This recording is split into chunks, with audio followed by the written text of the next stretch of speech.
Welcome back to the exam room. Last time, we explored why meaningful relationships are at the heart of quality healthcare. RN Pamela Knowlton shared how trust, compassion, and truly seeing the whole patient can improve outcomes in ways that metrics alone never can. We also discussed the growing tension between performance measures and patient-centered care, and asked whether healthcare has become too focused on numbers instead of people. In part 2, the conversation continues as we move from why relationships matter to how healthcare organizations can build them. Together, we'll explore prevention, early intervention, proactive outreach, and why meeting patients where they are may be one of the most powerful tools in value-based care. One of the biggest questions in value-based care is how we balance quality metrics with truly patient-centered care. In this segment, Pamela Knowlton shares why she believes numbers alone can never tell the whole story. Now, Pam, you made a really powerful point when we were speaking previously that value-based care can become too focused, or care in general, maybe, I don't know, we should say, on numbers and metrics. What do you think about that? And what do you think organizations are missing? I think that that's absolutely what's happening, and I think what they are missing is the quality over quantity ethic. Mm.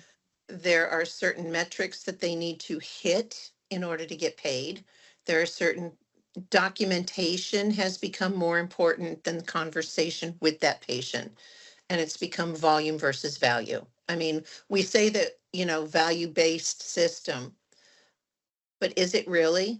Because there are still metrics that need to get hit, and meeting those metrics becomes more important than the patient themselves. At least that is what I feel, and that's basically what I've seen. Nursing homes that are so shorthanded that the care that they're giving patients is to give a med and then document later. You can't do that. They don't allow for the time that is needed to build a relationship and truly meet the patient where they are. Nothing is going to change if people are not met where they're at and educated to the point where they are invested in their own health. I mean, that is the bottom line. And it's very hard to say that the docs haven't bought into it, because they have. It's a system that has been created, and it's now it's all about insurance Mm. instead of people. So I've had a lot of conversations with people in value-based care, in leadership, and it is difficult to fit this idea of value-based care into the traditional practice. And that got me thinking, how do we, instead of changing the workflow to fit value-based care, because changing workflows at the health center, that's really hard. Like, Yeah. we've been working with our health centers to incorporate this patient education piece, Mhm. and they're really struggling to fit it into the workflow. So then that got me thinking, instead of changing the workflow to fit said thing, what if we think about fitting said thing into the workflow? Right? Like, how do we reverse engineer?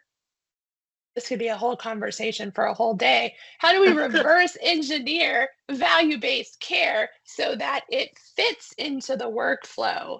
There are metrics that we have to meet, right? There are these benchmarks.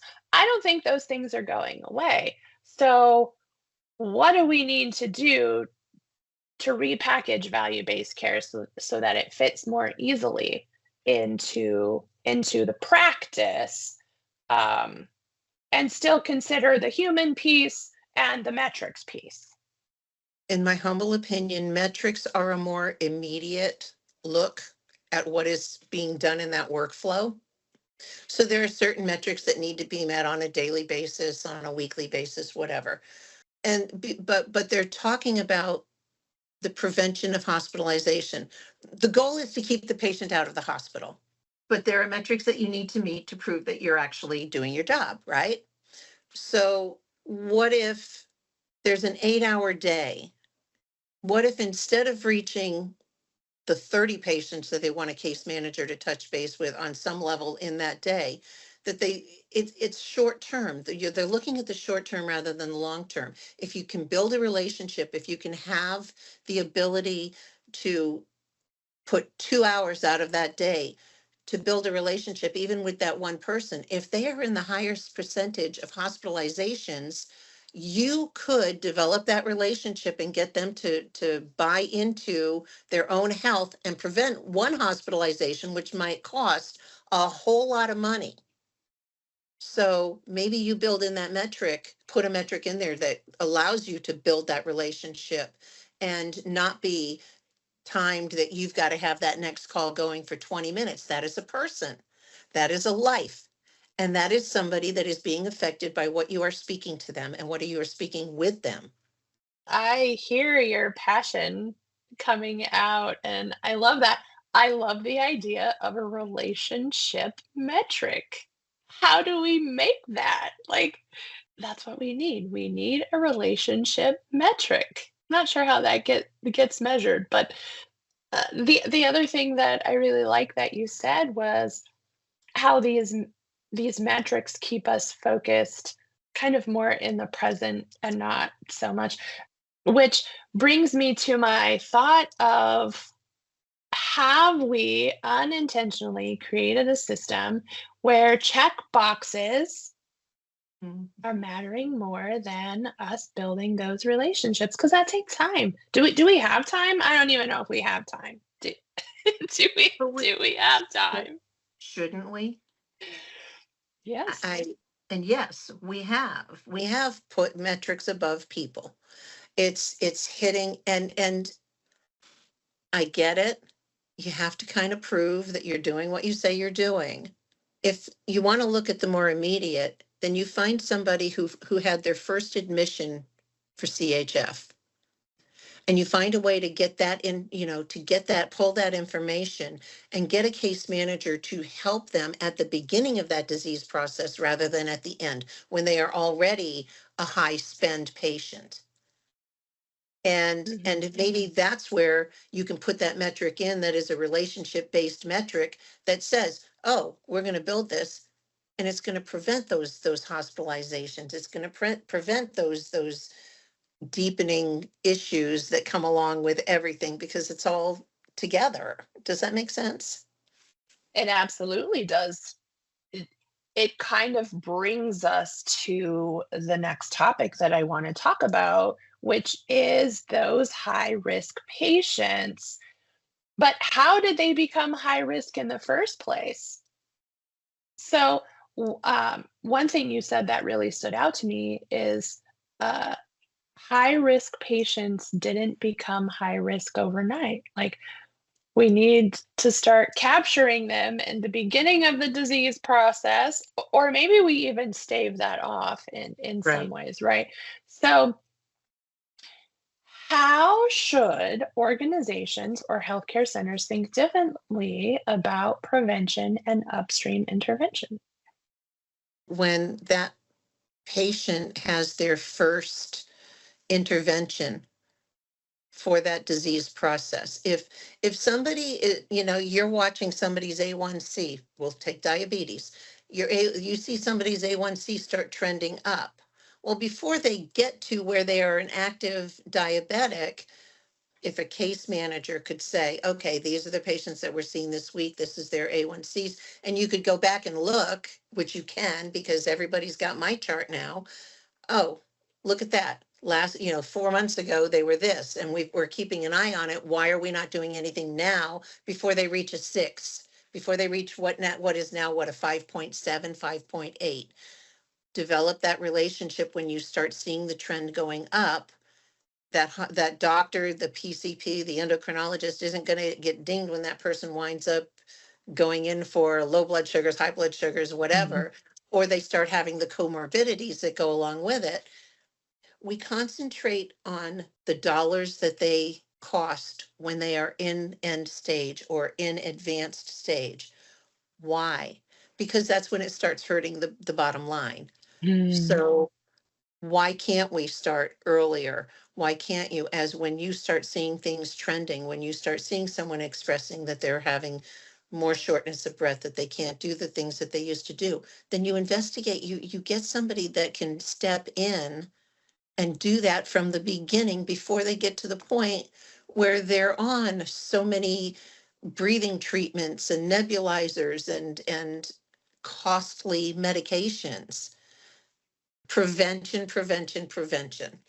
yes, I agree with you. It is such a complex problem that I don't think any of us really know how to fix. And I do believe our healthcare providers and professionals are doing the absolute best that they can with what they have. I'm wondering, like, what opportunities are we missing? You spoke about some as far as like prevention relates to this, but I recently had Dr. Sarma, who's our medical director, on our podcast, and she was talking about specifically about health centers identifying their high risk patients because that's typically where 80% of the cost comes from 20% of our patients. Right. Um, but sometimes I personally start feeling that because I do not have any chronic conditions, I have no comorbidities, I take no medications, nobody's reaching out to me to see how I'm doing. Right. I get lost in the system, right? Kind of, in a way. Well, where's the balance there? Relationships have to start somewhere. And when you don't have that comorbidity, when you don't have that acute illness that is kicking in and making you seek assistance, what if part of that workflow turns into, oh, you're a patient of Dr. Smith. Hey, this is Pam, the nurse. I'm just, you haven't been in a while, just calling to see if you have any needs, just calling to see how you're feeling. Do you have any concerns? That could be a 5 to 10 minute conversation. But guess what? You just started building that relationship. Mhm. I mean, I don't think I would mind a 5-minute check-in. Otherwise, besides my annual preventive screenings, my annual wellness or, Mhm. my well woman's, whatever, I I don't really go to the doctor unless I get sick. So it could be 12 months before I see my PCP if I'm not sick, right? So that's a whole year that's kind of gone by. I think I would appreciate a check-in. Yeah, I think I would. So, what if it turned into everybody has their annual, most people keep them. So what if because part of that annual annual wellness visit, you get paperwork, you get questionnaires, you get all kinds of stuff that are there any changes? What are your meds? What if you could build into that system a 6 month check-in?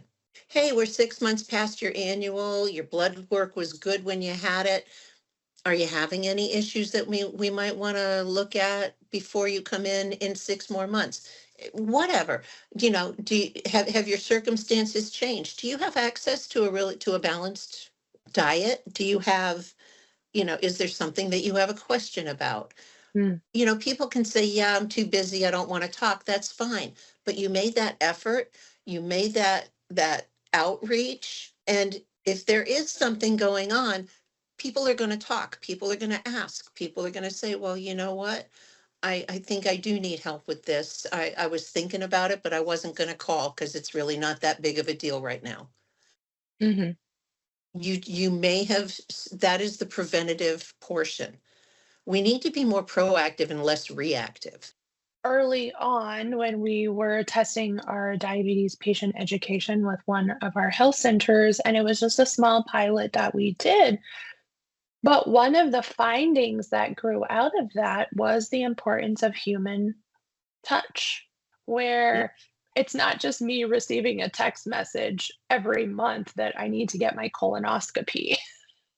you know? Or like even when I already did get it, I'm still getting messages from the health center saying I need to get it, you know? But to actually have that real person, it's not like an automated thing, but it's like a real touch point. Like a text message for me to get my annual wellness visit doesn't really feel like caring or relationship building to me, Right. but the outreach does. And my dad, he has a care manager every month. He knows she's going to reach out and she's going to keep calling until he answers the phone.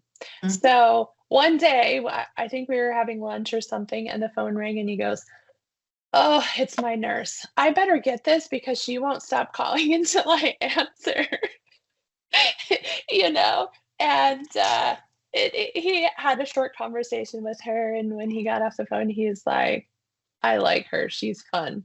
He's like, she's upbeat. She makes me laugh. She checks in to see how I'm doing. And as we get older, we don't have as many people checking in to see how we're doing. Right. And Yeah. what an impact.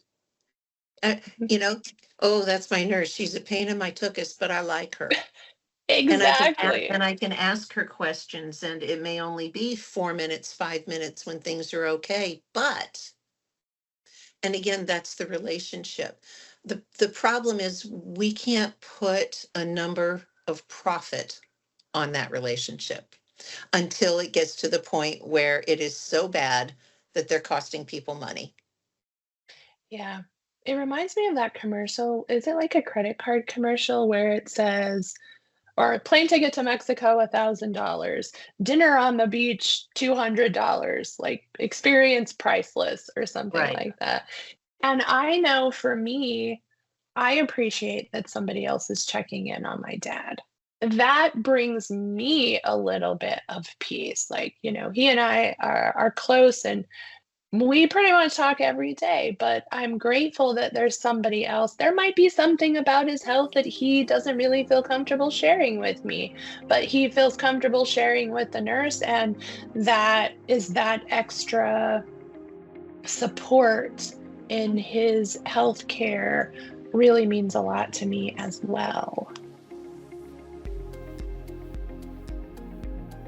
Thank you for listening to The Exam Room. In part 3 of this special 4-part series, the conversation turns to one of healthcare's greatest challenges: clinician burnout. As workloads increase and technology continues to reshape medicine, how do we preserve the human connection patients need most? We'll also explore the opportunities and concerns surrounding artificial intelligence in healthcare, and why technology should support relationships, not replace them. Join us next time as we continue exploring the human side of value-based care.